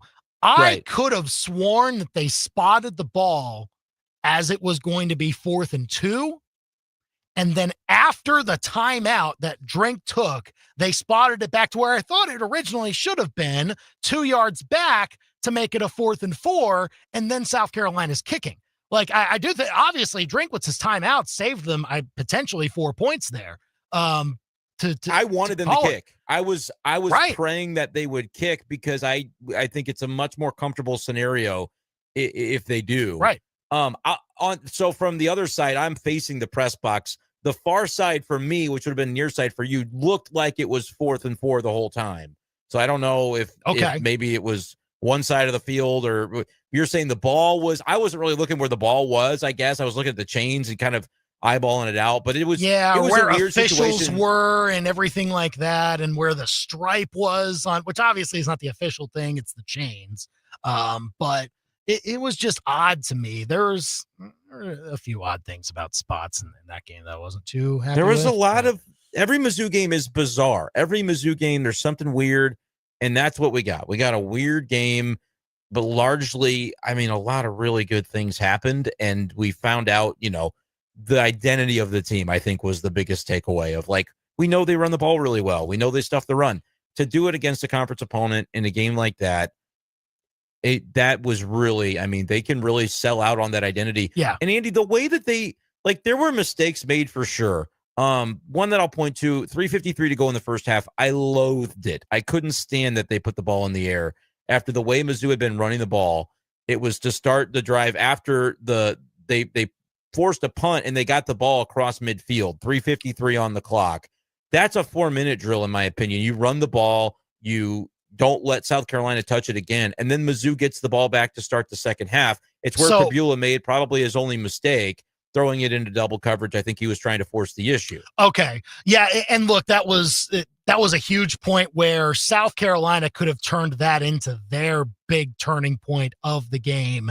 And they obviously went and scored a touchdown after that, but I feel like it could have continued even more into the late minutes of that first half. They could have certainly stopped Mizzou on the next drive when they went down and got a field goal, and they could have felt getting a lot points better there about it. was important. I'll say this, a couple things.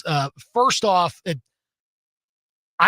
they got their answer eventually in this game. Mizzou's staff did, about how they were able to run the football in this, and very clearly it showed with their running backs.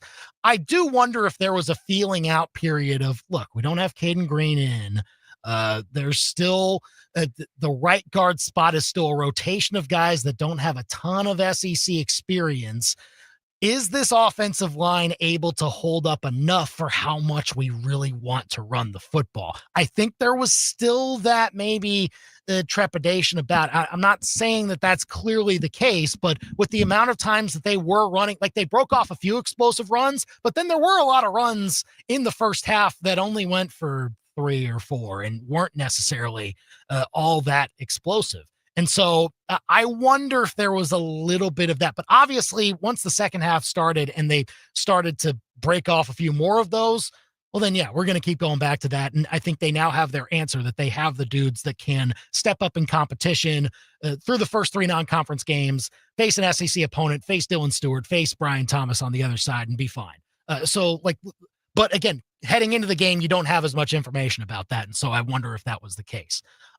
So that's kind of where I'm at on that one. I don't know how you feel about it. I don't know.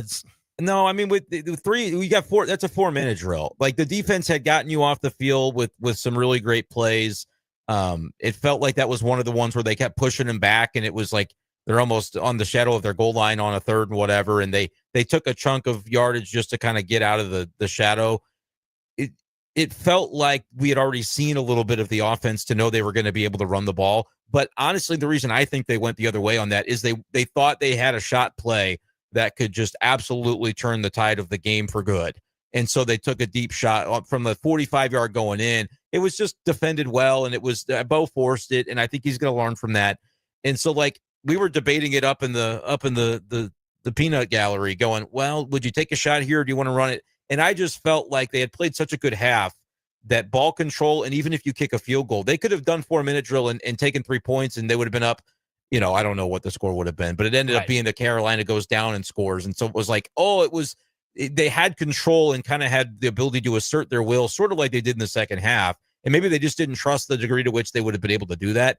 And also, if Bo doesn't force it, I think they just really, as an offense, felt in that moment like this could be the one that turns the tide of the game. And he forced a throw that wasn't there. Yeah. And it caused the interception. I wanted to play it conservatively. And I felt like running the ball, and because you get the ball back, I didn't want South Carolina to see it. If you throw a touchdown pass on that play, great. But now they get a 3-minute drive. I wanted to kind of use that middle 8 to really be able to kind of lock the game down. What's amazing to me, Andy, is that they did the exact opposite of what I wanted to see them do. It went as poorly as it possibly could have, and they overcome. They win the game with just uncanny execution in the clutch in the second half. That's the thing. They execute, dude. When the chips are down, Eli Drinkwitz's teams execute in the clutch better than any team in college football. And this has been true for a year and a half at least. That is also part of their identity. That's what I also talked about right after the game Saturday night. Like, it's the run stopping, it's the run ability that they have. Like, the ground game will be dominated by Mizzou. That's their goal every single game, to win that by at least 100-yard disparity, probably, maybe more. But the other thing is, you better get this team early and often. It was not enough for Kansas to be up 21-6 in the first half. It was not enough for the other teams that have had first half leads against Mizzou over the last year and a half, and maybe even if you extend it out to some of the other games they had. But again, think last year. What were Mizzou's losses? 2 blowouts that were over by halftime. Look, A&M and Alabama just left no doubt through the first 30 minutes, in Mizzou, even though they tried in the second half, it was never there. There was no chance.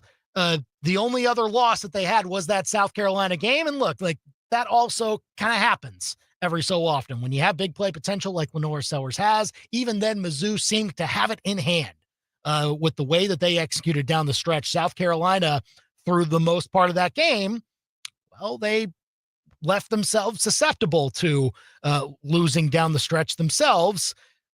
They had just enough time to go down and score. So they had an issue that we saw from Saturday, which is fix his own defense. Right. So, if you are playing Mizzou, you better have like a 20-point lead at some point in the first half. And hopefully for you, at least, by the time halftime hits, because there will be a wave that Mizzou hits that you probably will not be able to overcome later in the game if you don't squash them as early as possible. So if you have a wave like South Carolina had the window after that Prebula pick to just go straight into the half, get that touchdown, potentially stop Mizzou on their next drive and maybe get something more. They didn't do that. And Mizzou just stayed in the fight the whole time, did not tap out, and ultimately were within striking distance for the entire game to say, all right, fourth quarter's ours. And they won. And by the way, I love that Mizzou got it done. I love that they got it done by more than a possession, technically, because that Robert Meyer kick, I agree with conservative in that moment. Like, the play call, I saw some people complaining about the play calling. The real problem, and it's hard to call the problem, but was Jamal Roberts getting so many yards and going out of bounds. The out of bounds field part to where was you the couldn't. big time. Yeah, the out of bounds was a problem because you would have at least forced them to burn a timeout. But instead of a 15-yard run, you kind of wanted 2 7-yard runs to really be able to. And like, that's nitpicky, but I kept saying, even with every that, time they'd run for 8, it was perfect. But even with that, Mizzou still should have gotten something positive on those 3 plays that they had to make sure that it wasn't a 40-yard kick.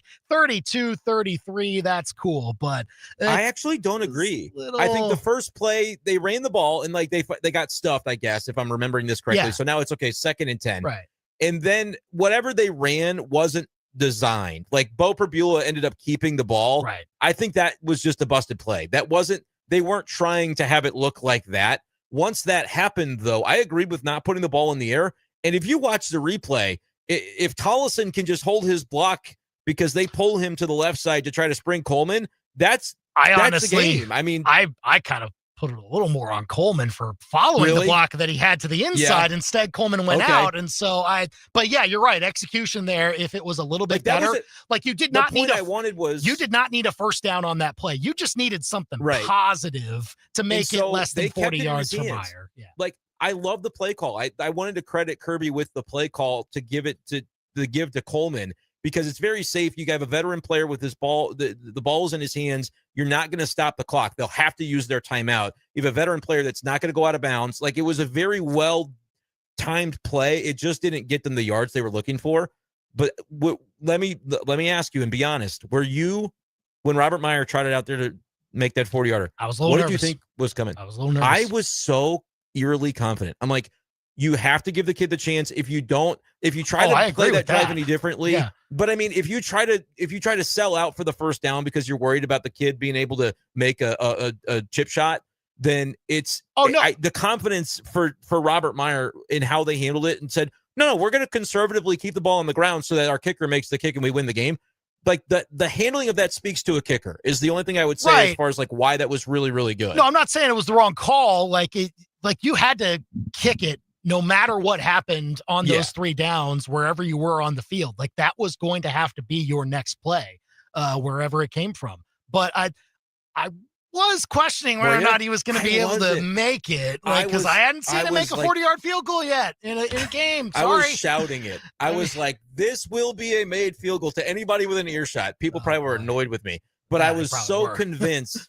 But no, we have fun up there. I was so convinced. I'm like, this is the way it's supposed to go down. Because as we talked with Bill C., you could say, yeah, it would have been nice to move the sticks. We wouldn't have found out, though. And we found that out about Robert Meyer. Yeah. I'm not saying he's going to make every kick the rest of the way. And you wouldn't have scheduled it that way, right? Because there's risk associated. If he misses and they go down and score, you lose. Yeah. But it's the way it was supposed to go down. There's building blocks to these. When you've got a special season going, there are building blocks that happen.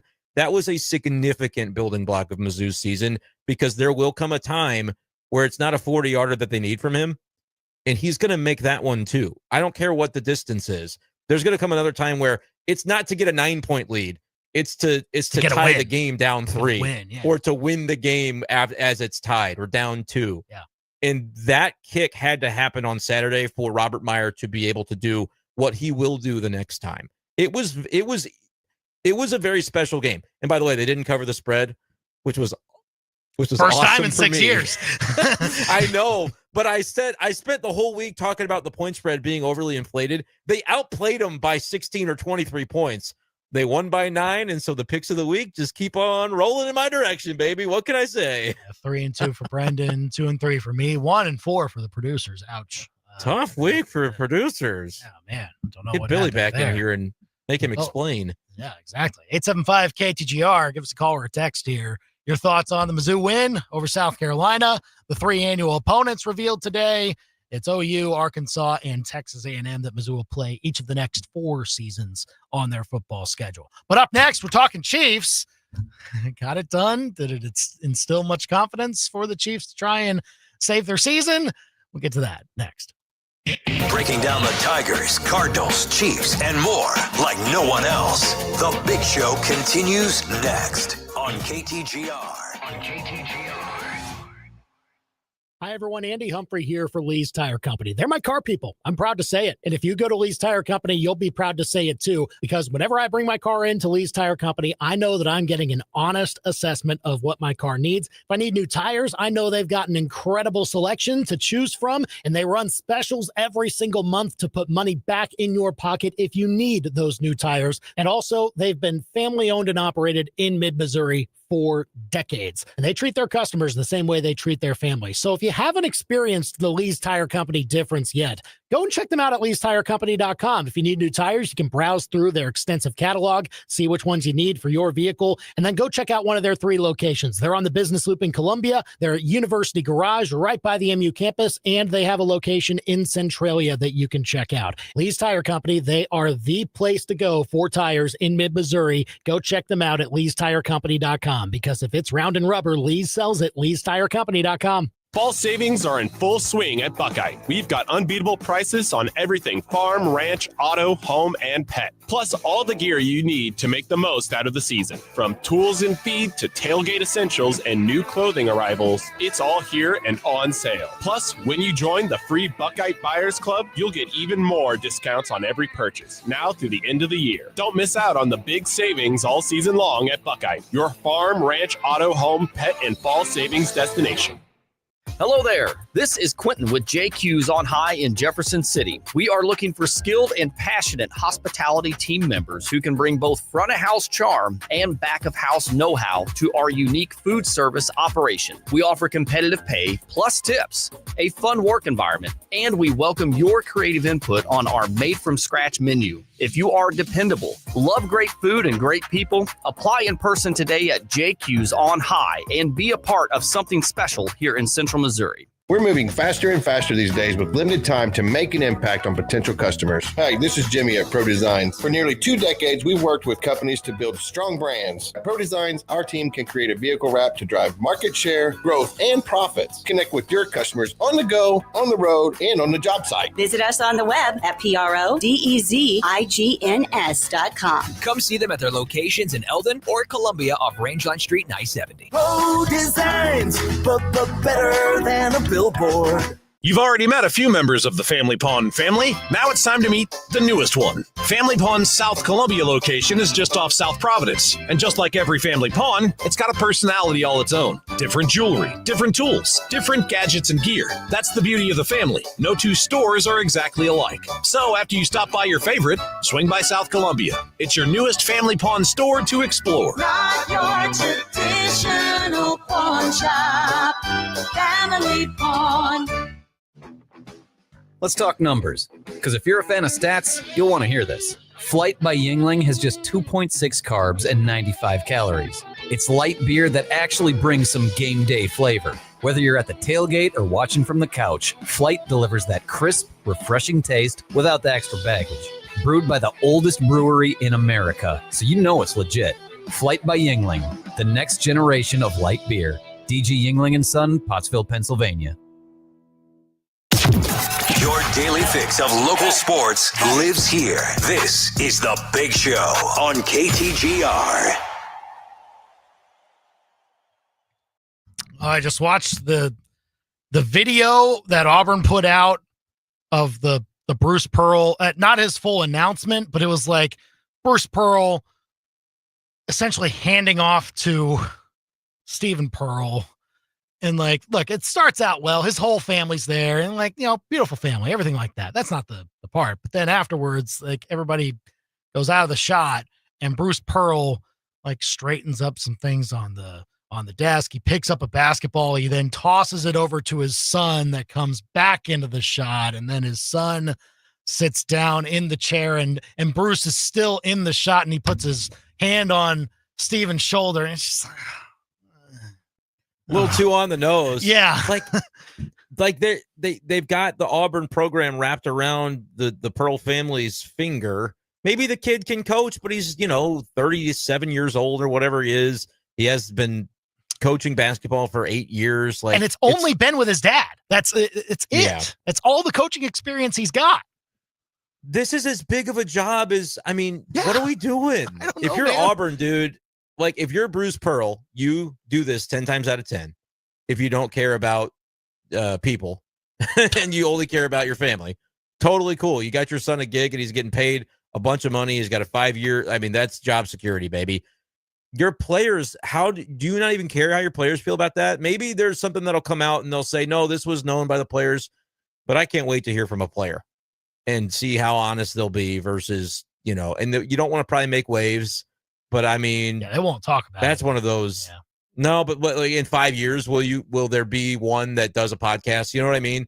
Like after it's settled, I want to revisit at that point and go, how did you feel about being put into that situation as a player, having your opportunity taken away from you, basically to decide for yourself whether or not you want your old coach's kid to get to be your coach?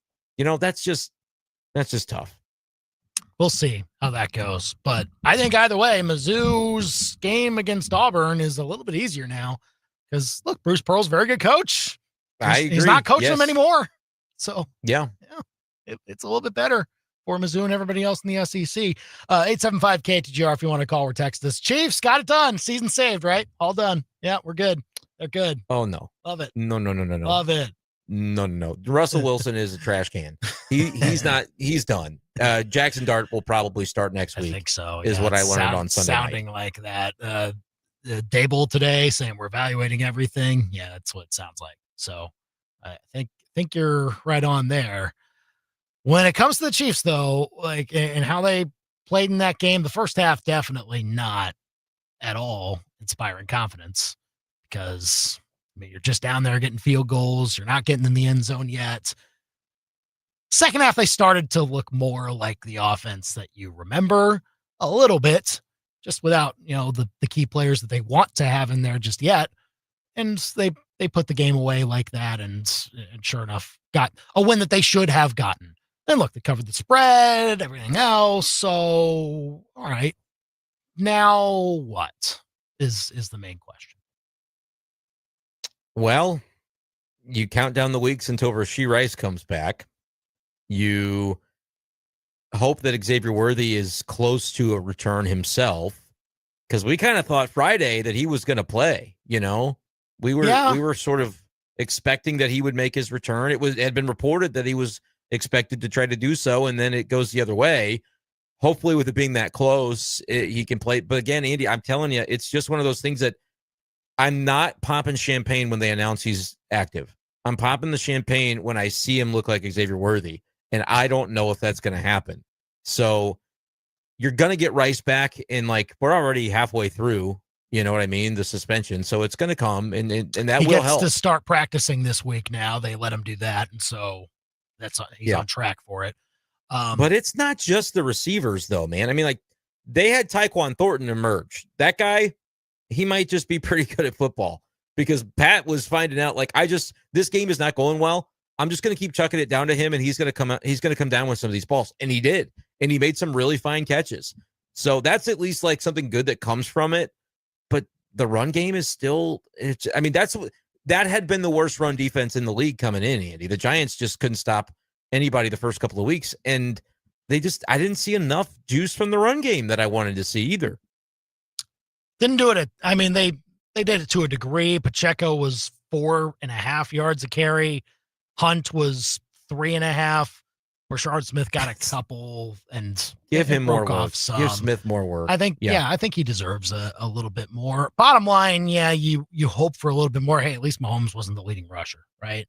He ran 5 times, and you should not need him to run against the Giants. So that we can feel good about that. Not at all. The Chiefs, they did better on third down. That's the main thing, is that you just stay in drives like that. The run game should be good enough to make sure that you're not left in 3rd and 9 and longer and everything like that, and having to ask Patrick Mahomes to save you half the plays. So that's what you at least need the run game to get to. You don't need it to be the best in the NFL, but you need it to be serviceable enough for you to not put everything on Mahomes' shoulders. The penalties on Jawan Taylor are still an issue. They did everything they could. They called it out beforehand and said, this can't continue. NBC had the graphic ready. That's when you know. I know. Yeah. And it's an issue.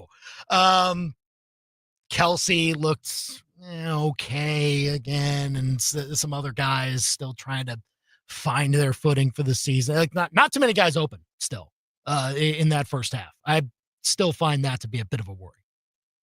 Yeah, no, it's a worry. Defense did fine, but again, I think we can't heap praise on a defense for facing Russell Wilson and beating him like a drum. Russell Wilson he doesn't have it anymore. But for me, more than anything about the final score or the box stats or anything like that, is it concerning or is it okay that you still have tensions very high? Andy Reid and Travis Kelce shoving each other on the sideline happened again last night.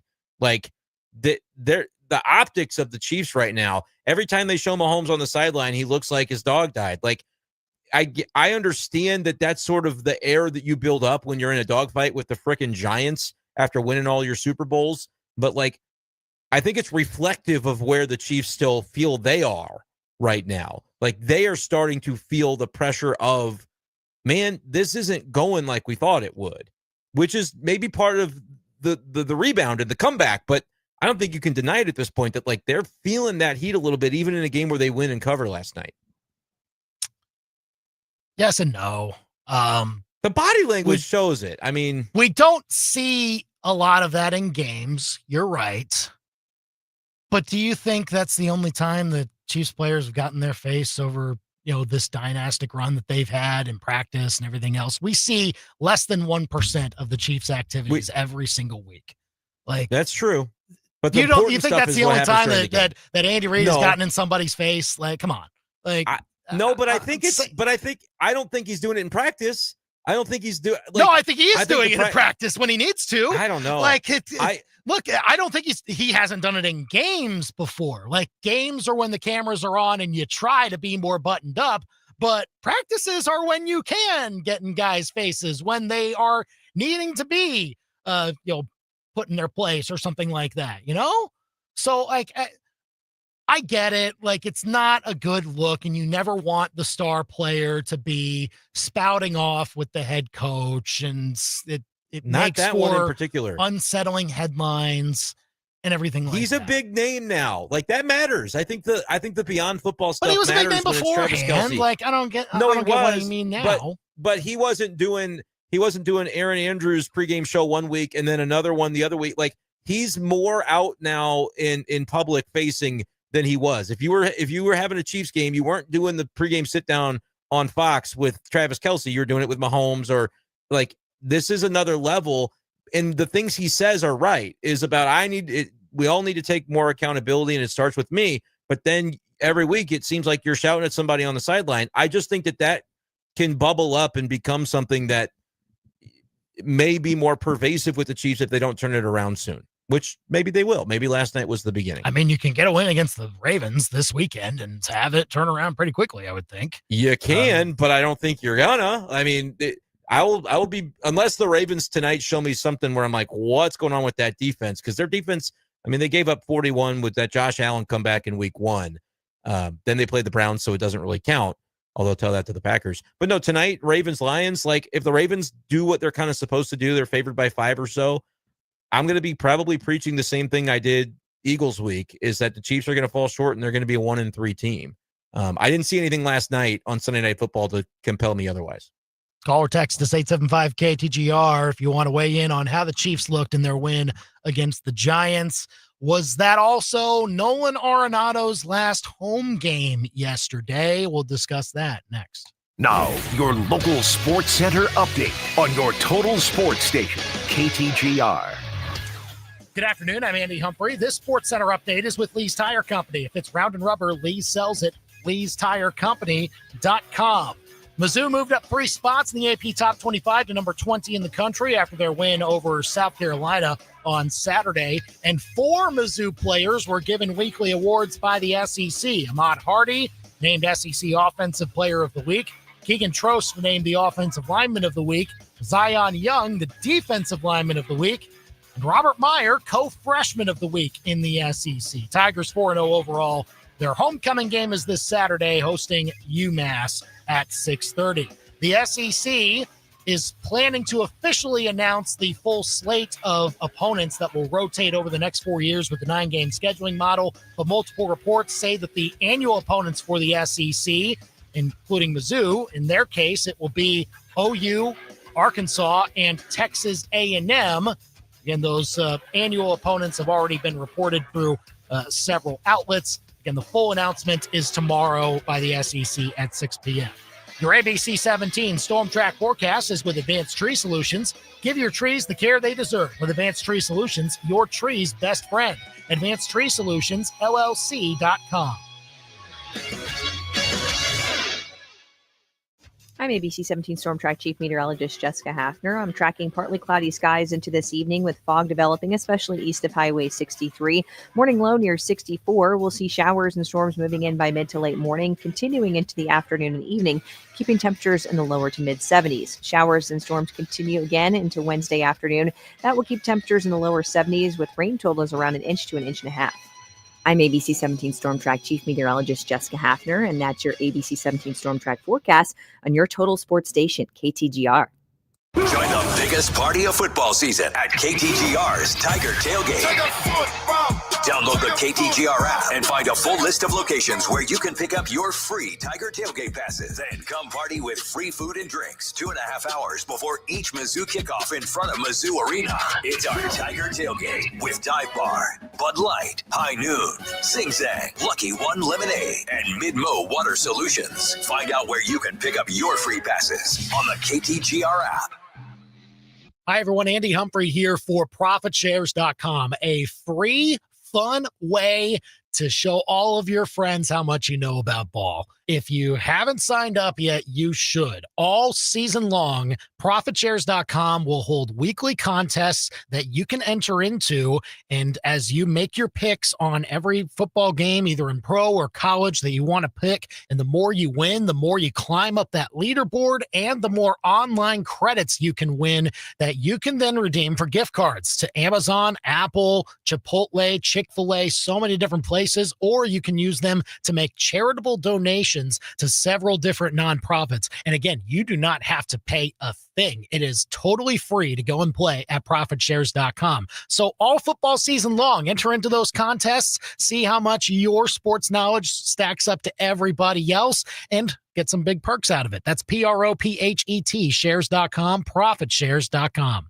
My name is Scott Concannon, and I've been a client of Phyllis Nichols for the past 5 years. We currently have policies with 2 automobiles, homeowners, and life insurance for my fiance.